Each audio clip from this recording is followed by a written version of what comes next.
And welcome to the Roll Call Podcast. I am Joe Aguirre along with JJ Vargas and Lucas Smallduck. The Yankees beat the Blue Jays 5-2 last night. They ended a 5-game losing streak and had dropped 15 of the previous 20. We'll obviously delve into that and how we got to where we are. But Deivi Garcia was outstanding last night, got his first major league win. Gleyber Torres knocked in 4 runs. He had a heck of a game. Also made a really nice defensive play, 7-2 win. General Manager Brian Cashman actually joined this team after Tuesday night's loss and gave them a little pep talk. And I can imagine that the pep talk was probably very inspirational. Obviously, everybody wants to be around next season. So yeah, you know you're messing up when your boss walks into the room and has to talk to the guys a little bit. Yeah, they were probably crapping themselves. He's not the kind of guy that would normally do that. So, I thought that was a pretty striking thing. By the way, Deivi Garcia became the first pitcher in Yankees history to have 2 games with 6 strikeouts and no walks in his first 3 major league games. Never happened before. He and Jay Happ and a straightened out Garrett Cole really are the key to getting this whole thing turned around. We will get into that, obviously, in just a bit. The Yankees had not entered the month of September or had been in the month of September with a record of 500 or better since September 7th of 1995. They did make the wild card that season, incidentally, Don Mattingly's last year with the Yanks. They'd gone 779 straight days above 500 in the month of September. In October, Yanks now 22-21. Garrett Cole pitches tonight. That feels good. This team was 16-6. They're now 6-15 since that start. JJ, we talked about this last week, not hitting the panic button, but I think a lot of people are hitting the panic button. Yeah, and with good reason. As Yankee fans, we've been spoiled to have success, regularly. So whenever, like you said, we're in a 6-15 drought, you feel the magnitude of it because we're not used to it. I'm just glad that, yesterday we were able to get a good quality win with Gleyber Torres coming back. That really does help the team out, especially moving into Baltimore in the upcoming series. We all know that his presence alone versus the Orioles will help them carry good morale into that series and hopefully continue winning. Yeah, you think about a series against the Orioles actually having meaning this late into a season. It sounds weird to us Yankees fans, but it's true. I mean, we gotta. I want nothing but a sweep against the Orioles. I mean, we got to get back into our championship form. And I know Joe earlier this week made a joke in our little podcast group chat and said that this show we'd be celebrating the spirit of the Yankees 2020 championship. But hopefully, they can right the ship, and then that hope can still be alive. I was against the expanded playoff format until I wasn't, and now I'm really excited about it. The big problem for the Yankees, I think we can all agree, has been the bullpen. Since August 18th, they are last in WAR and 29th in several other metrics, obviously including getting outs. Adam Ottavino, Chad Green, Jonathan Holder, these guys have been, I think, overused. The Yankees were 6-1 when Tommy Kahnle got hurt. They're 16-20 since. I feel like the loss of Tommy Kahnle, not that Tommy Kahnle's the greatest pitcher of all time, but he pitched a lot of big innings for the Yankees, had kind of really cemented that 5th or 6th inning role to come in and relieve a starter, get him out of trouble. I think once he was out, you kind of move everybody else around. Britton was hurt. Chapman was hurt. The Yankee starters going 4 and 5 innings. I think I think this really had a major effect on the bullpen, and I think that's what's led to so many of the issues that so many of these guys have had of late. Yeah, Tommy Kahnle, definitely not sure if he's the best within the group of the relievers, but definitely among the top 3, I would assume. I think he's definitely one of those leaders of that group, and when he goes down, definitely does do damage to the morale. Like I said earlier, the morale of the group when he went down, of that bullpen definitely took a hit, and it has been displayed in their play. These are guys that you usually count on coming in late in the game, and they really seem to struggle lately. Yeah, I was going to make the point that while Canely might not be the strongest of the, all the monster talent we have in the bullpen, he certainly has that good mix of being. I think Tommy Canely is an elite reliever, and he also has that personality that he raises the morale. And being in that bullpen, far away from your teammates, you need a guy like that to cheer your guys up and get going. And he might be there physically, but his performance obviously we're missing because he's injured. So, in addition to some of the sloppiness, and obviously Adam Ottavino, just an awful appearance the other night. Last night, the bullpen actually did a really nice job, Britton, and interestingly enough, they brought in Aroldis Chapman in a non-save situation. That's how serious they knew they needed to get that win last night. So, kudos to Boone on that one. Yeah. Meanwhile, maybe the biggest problem with this team has been the hitting. Mm-hmm. And to be fair, this is a team without Stanton and Judge. Gleyber just got back. Sanchez stinks. I'll admit it, he does. He can't hit for anything at this point. I get that. Gleyber was out. I mean, LeMahieu was out. This team's constantly, Urshela's out now. It's been a lot of mix and match, a lot of like last year, and you can't expect to be successful again with that formula.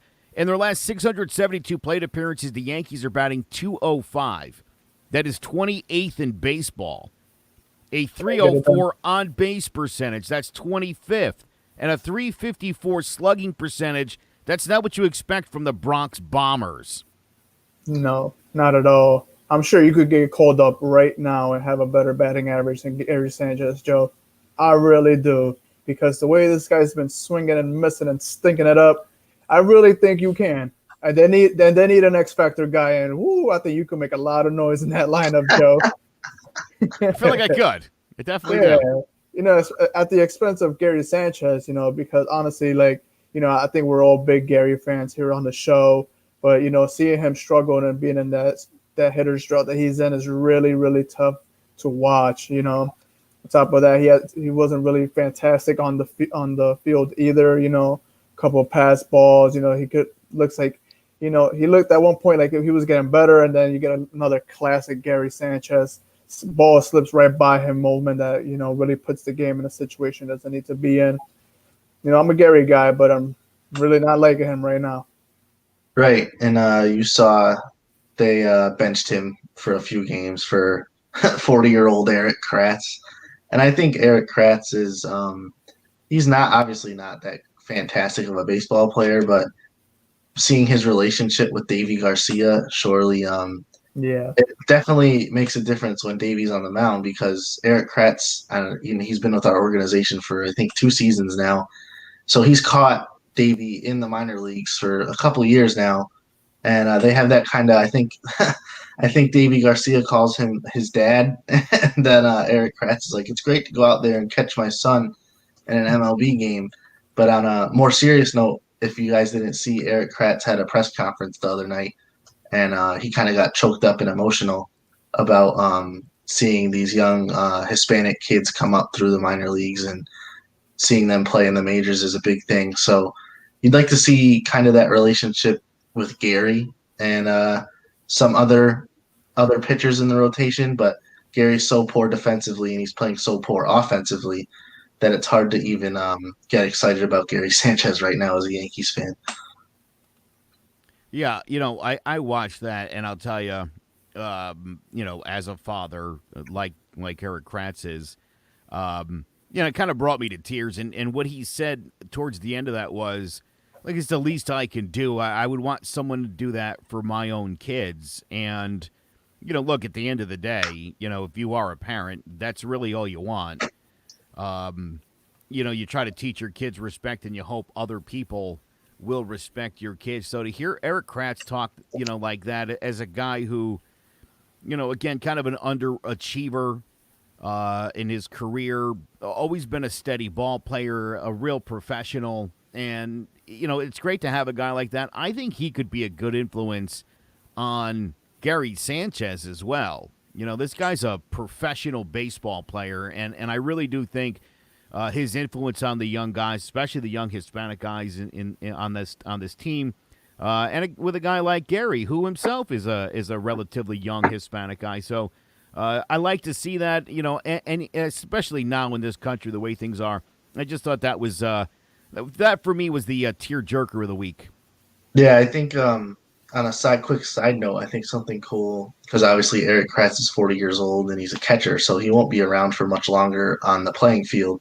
I think something cool would be to bring Eric Kratz in as some sort of bench coach or motivational role anywhere in the organization, whether it be on the Yankees or in the minor leagues. I think he has that kind of quality you look for in like a bench coach or like a position coach.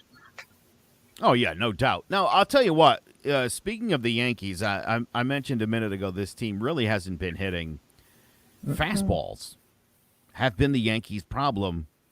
They've got a 190 batting average for balls in play, which is 29th out of 30th. Again, this is since the beginning of August. So, we had talked about Gary Sanchez, and my belief that Gary was going to turn things around was once he got his hands up and he could start hitting those fastballs, he could lay off the other stuff. The Yankees, in general, are just not hitting fastballs. And which is surprising. To be fair, look, they faced a lot of good pitching of late, but that is inexcusable. And I hate to say it, JJ, as you just said a minute ago, I could probably do that. I could probably hit a $150 in the majors. Especially if you're getting fastballs, I could understand. This team, in the past, I had a tendency of just swinging at bad changeups and breaking balls, but the fastball was the ball that a lot of pitchers try to tend away from the Yankees because of the power that this team possesses. Even with the lower tier guys, Gleyber could hit a fastball, so could Frazier, so could guys like Togman, Ford. All those guys could hit home runs. Like last year they had the most players with double-digit home runs, so they could hit the long ball. But for this team to be struggling so much against the fastball, I'm not sure what it is. I don't know if it's the pitching trainers or something. I don't get it. That's an unbelievable stat for a team that has such good hitters. Yeah, and I see down at the bottom of the screen, Joe's saying that the 9 of the Yankees' 16 hitters have an average below 200. That's horrible. And for someone like the names after that stat, Mike Ford, 3 for 35, I don't mind it as much for Mike Ford because he gets maybe a plate appearance or two every 5 or so days, and he's just in there, if we need a chance at a big home run or something like that. But Gary Sanchez, who's in the lineup every single day and is such a crucial part of the lineup, he needs to be hitting better than a $130. I mean, that's just it's unforgivable. I mean, it's horrible. He's got to be better than that. This team will be so screwed if they didn't have the production from DJ LeMahieu and Luke Voigt. Without those two guys, this team would be in. Yeah, and those are two. I always talk about how those are two kind of diamond in the rough finds. Like DJ LeMahieu wasn't supposed to be what he was, and I don't think neither was Luke Voigt. The Yankees have just lucked out with how they've developed. Yeah, so this team is going to suddenly find themselves being much more reliant on J-Happ, and I know you wrote an article about this, Lucas. J-Happ at one point this season was pitching really poorly and basically said to the media, to Brian Cashman indirectly, that he felt he wasn't being utilized or started in a lot of these games. And mind you, there was a ton of postponements, and they kept trying to start Cole, and he thought it had something to do with his contract, which kicks in at a certain amount of starts and or innings. He's been fantastic late, though, Lucas. What's the story here with J-Happ?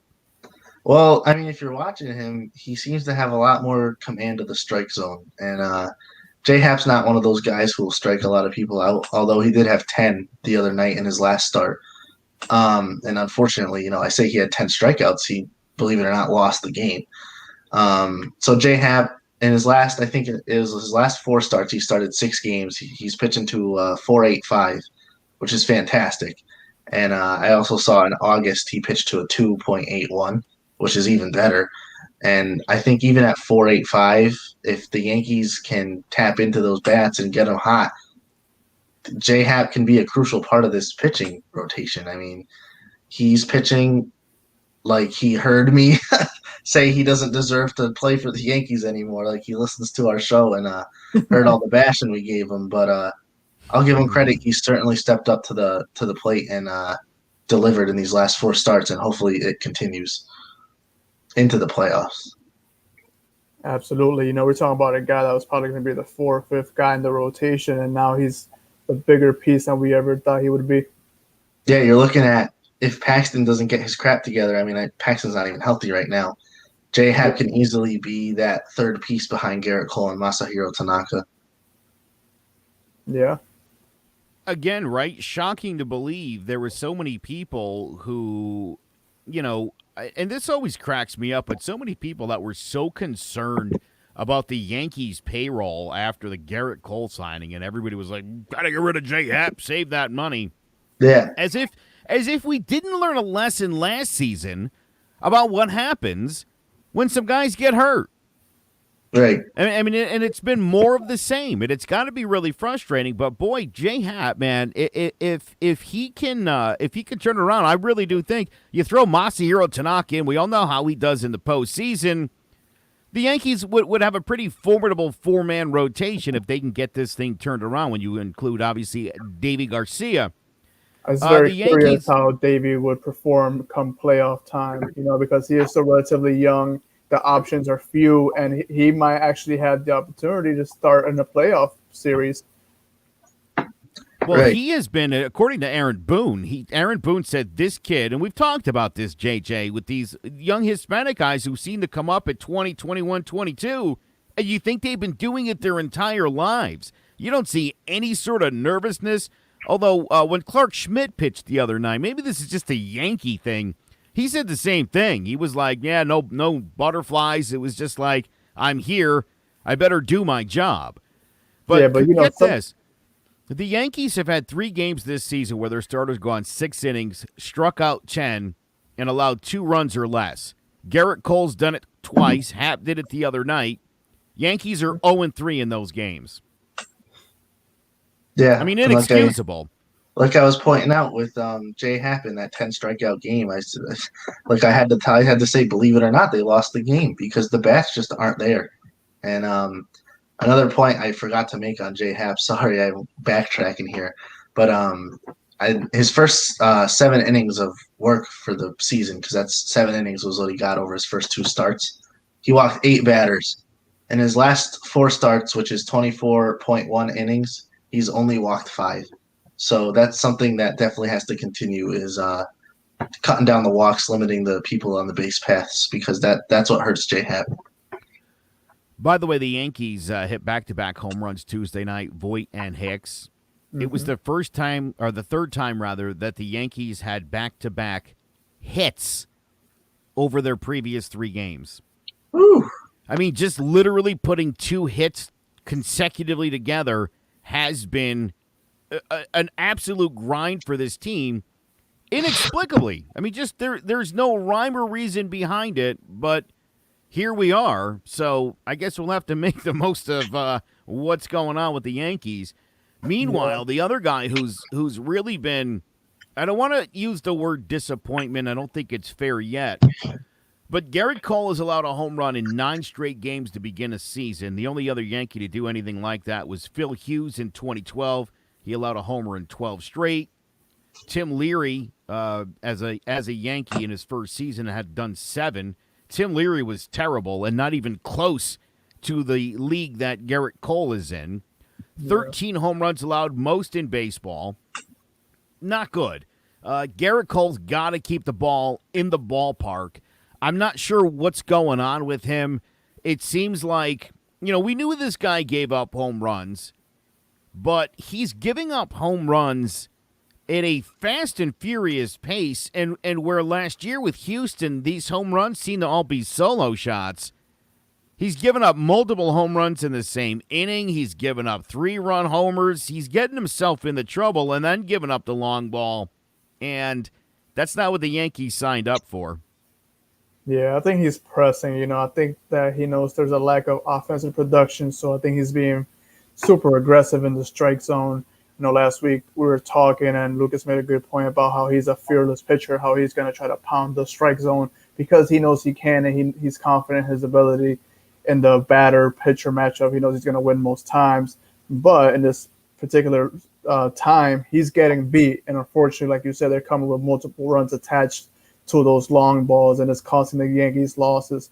When we signed him, that's our guy. That's the ace for the next 9 years. He's the unquestioned number one guy. So when he's on the mound, we expect wins. And when he's not getting those wins that we hope for, it's a big concern in the Yankee organization. Yeah, I saw this meme on the internet the other day. I follow a Yankees account on Instagram, and they said there's 3 things you need. There's good production from your starters, good production from your bullpen, and then run support. And it seems like the Yankees can only get 2 of those every game.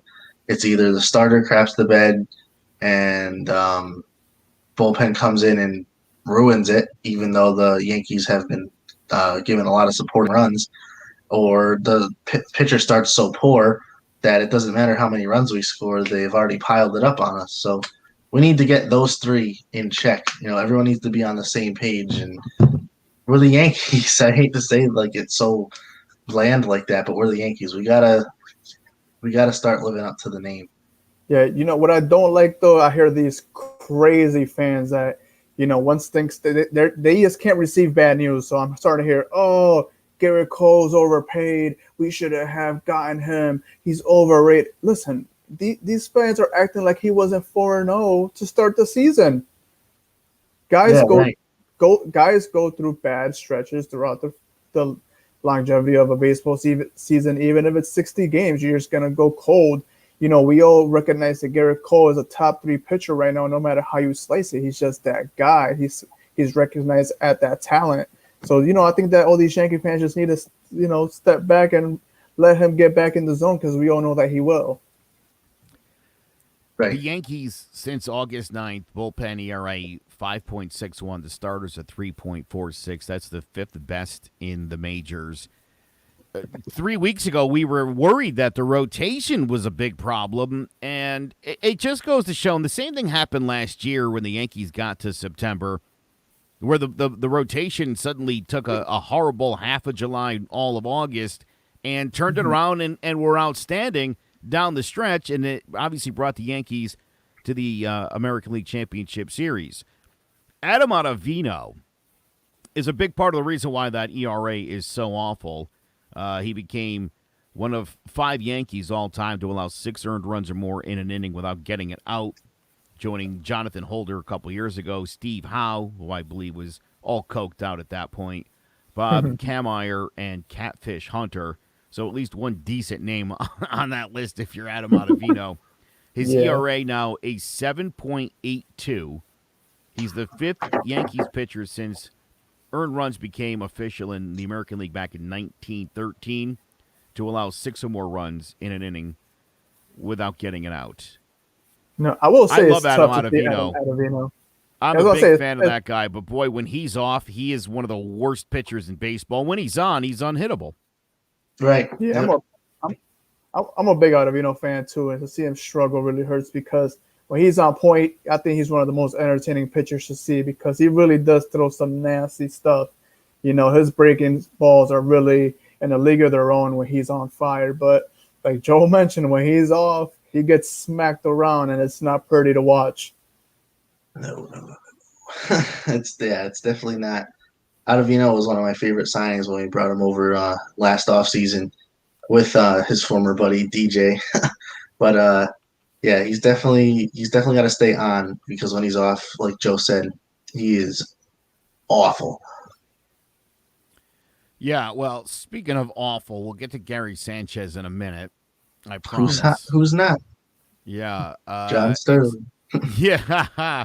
John's got it right there. Right? Who's hot? Who's not? Kind of take a look at what's going on here.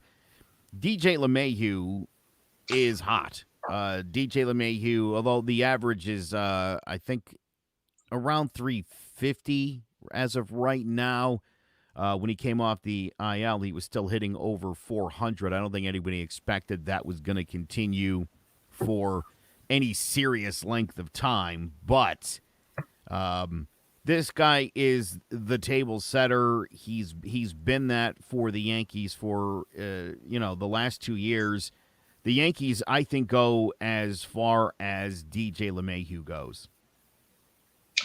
Yeah, I mean, you say DJ's hot.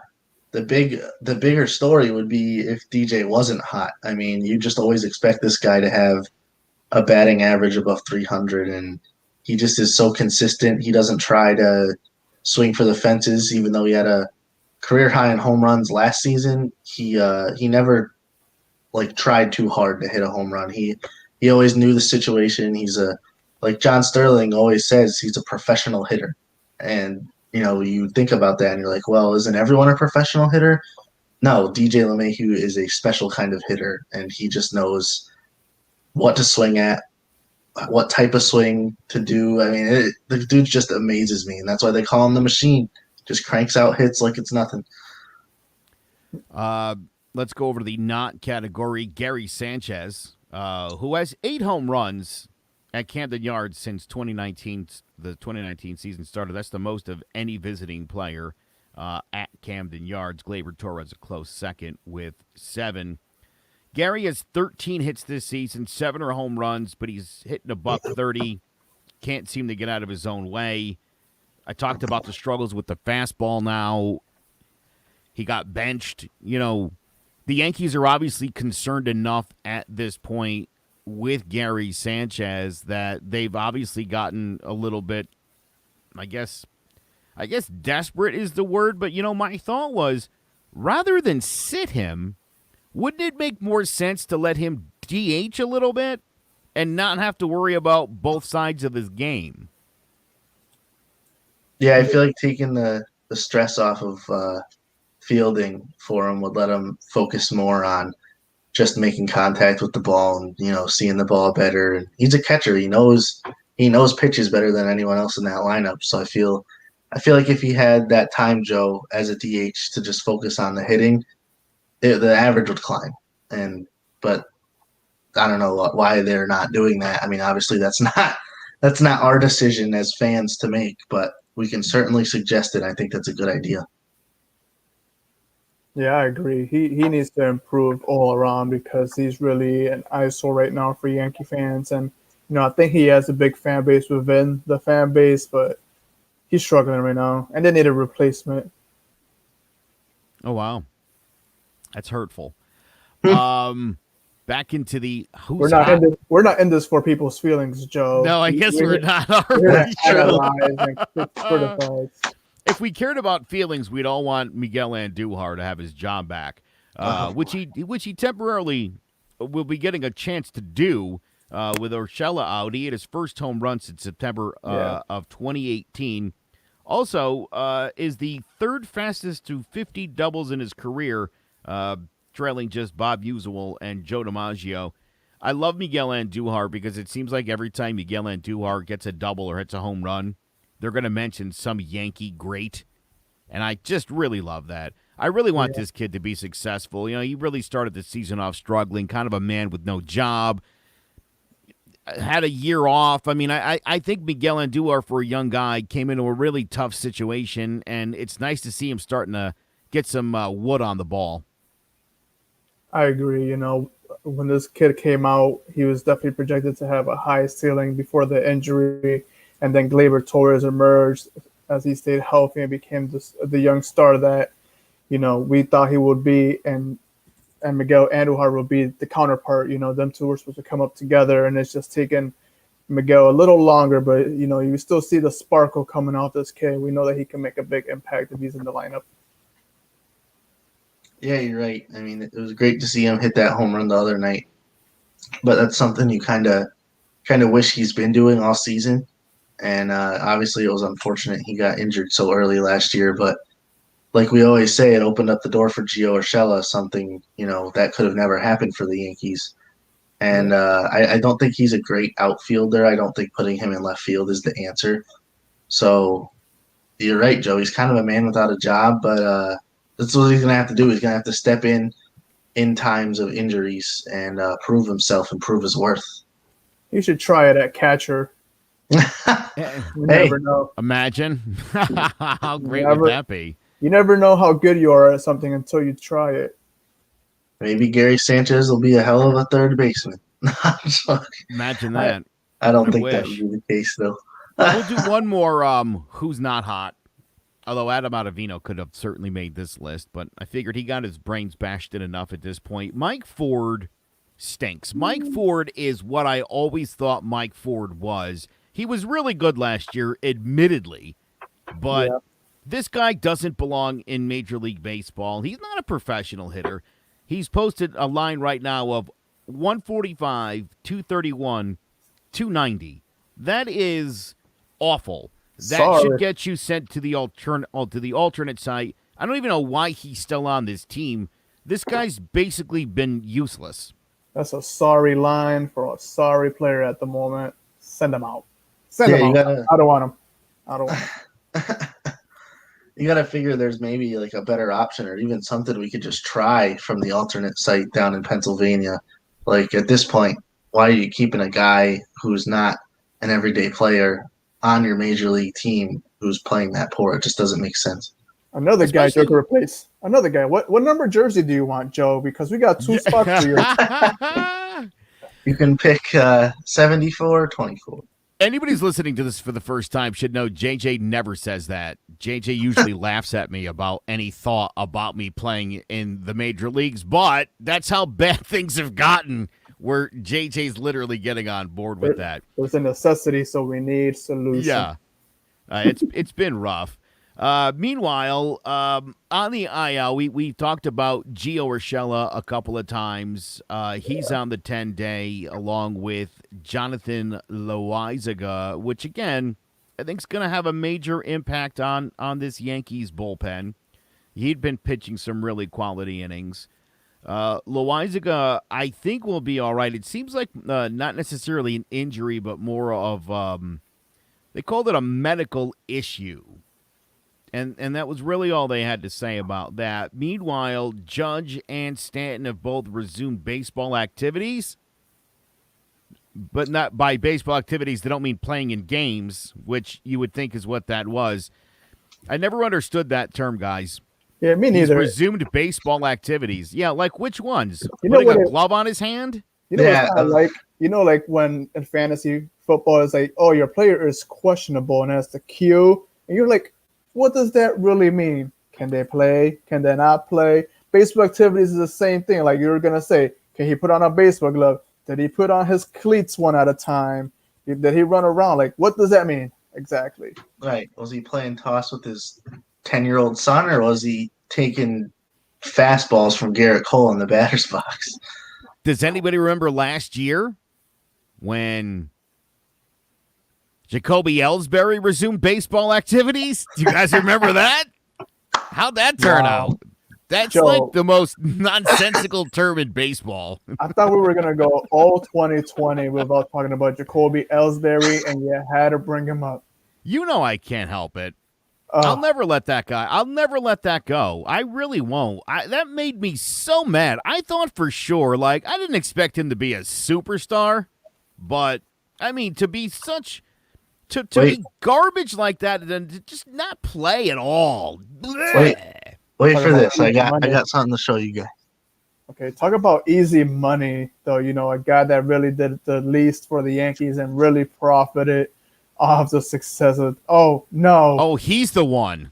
No way. You were one of those guys, huh? 7 days after he signed, I bought it. Let me ask you a question. Because again, I was upset about the signing because it meant no Robbie Cano. It was like the consolation prize to not bringing Robbie back. Yeah. And Jacoby Ellsbury certainly came off a really good year, and maybe the best of his entire career. You bought a jersey thinking what exactly? That this would be your favorite Yankee, or that he would show up occasionally? What was your expectations, Lucas? Well, so my brother is actually a really huge Red Sox fan, and obviously he signed the year after they won the World Series. Oh. So I was kind of just like, I'm rubbing it in your face. We got this elite outfielder, this awesome all-star player, and then what do you know? He can't even last 2 full seasons, and now I'm stuck with this the rest of my life. So I think Respect, though. I like that. That's worth it, JJ, isn't it? Just to rub it in your boy's face. Like I would do that. Yeah, I do think that his brother ended up winning in the end, though. Yeah, because karma came back around and then he got hurt. I'm surprised that hasn't ended up as like a doormat or toilet paper. I wore it to Fenway once against the when Ellsbury was still playing. How'd that go? I got I can't say the words I was screamed at that day. It was bad. Yeah, we have children that listen. We don't want that slander. Yeah, no, none of that. I can't imagine it was anything good. So here's what's coming up next for the Yankees. I mentioned tonight they're playing the Orioles again at 7:05. Cole versus Aiken. Tomorrow, September 11th. Again, in Baltimore, it's Tanaka and Wojciechowski. On Saturday, a 105 start. Jordan Montgomery gets back on the bump. He better get his act together, too, or he may find himself hanging out at the alternate site again. He'll be facing Kramer. Sunday, it's going to be Happ and Means. That's a 105 game. Yanks will be off on Monday. Then on Tuesday, Deivi Garcia heads to will be on the mound against Ryu in a game against Toronto. On Wednesday, Garrett Cole and Walker will match up, and then on Thursday, we'll be back before that game, but that night we'll be previewing the Masahiro Tanaka Tanner Rourke matchup. So, like to see a lot more of this from the Yankees. Fist bumps at the end of games. It felt like it had been a while since we actually watched the Yankees celebrate a baseball game, which is just, again, not something we've been accustomed to for quite some time. Even in like 2012, 2013, when these teams were, solid second place, perennial wild card challengers, you still expected the Yankees were going to win baseball games, and it has been so rough. And as you said, Lucas, and I think this is a big part of it. Every night you've got one fundamental piece of this team completely fail. You either get a starter who can't give you 5, or in some cases even 3 or 4, or you get the bullpen takes and blows it in a matter of minutes, or you get good from both of them like you did last night. They did get 7 runs, but, it's been a lot of that.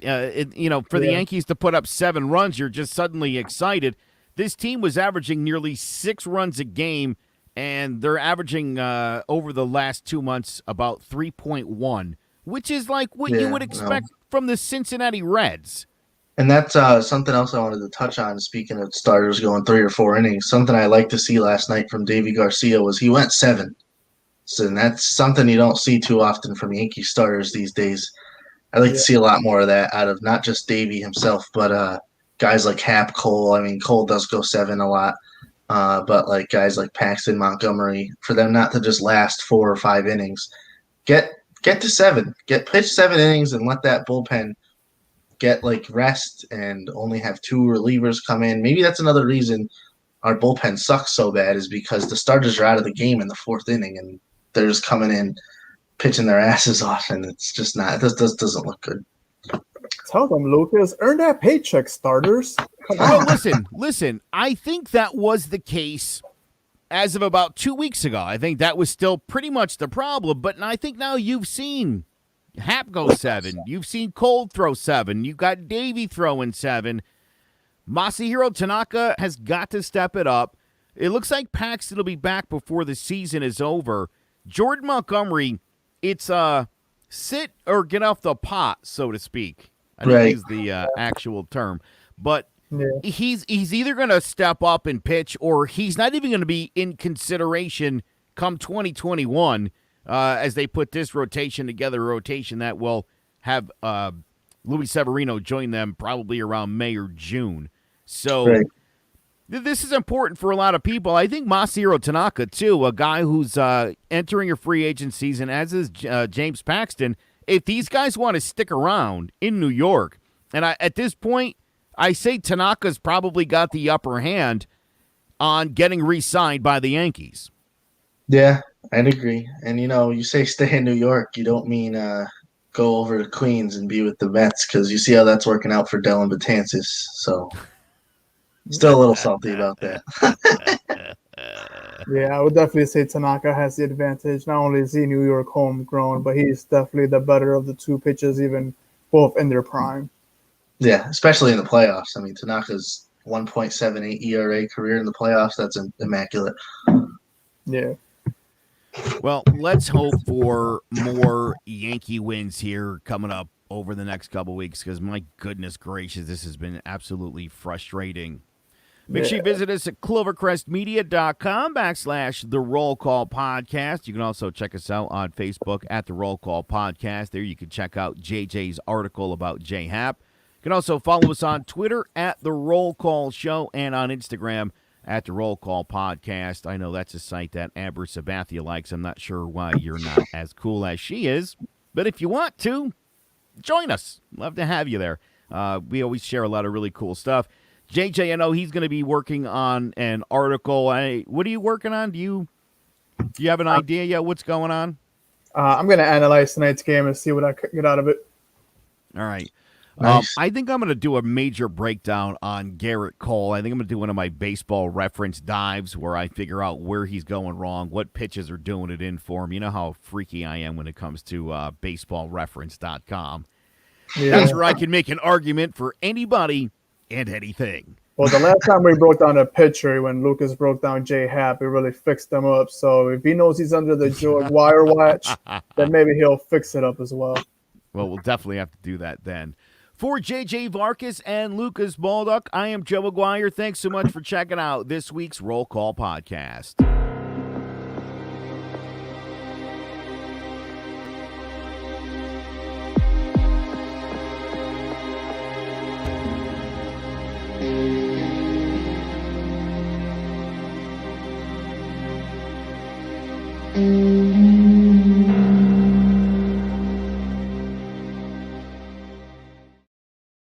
Can I get a roll call? Let's get it on. Hit the field, let's play ball.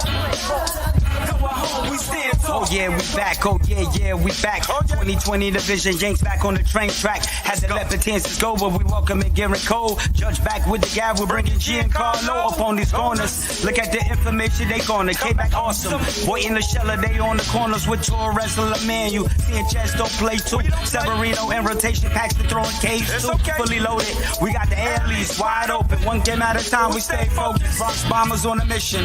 World Series chasing, taking the division. No time for wasting. Again, first placing.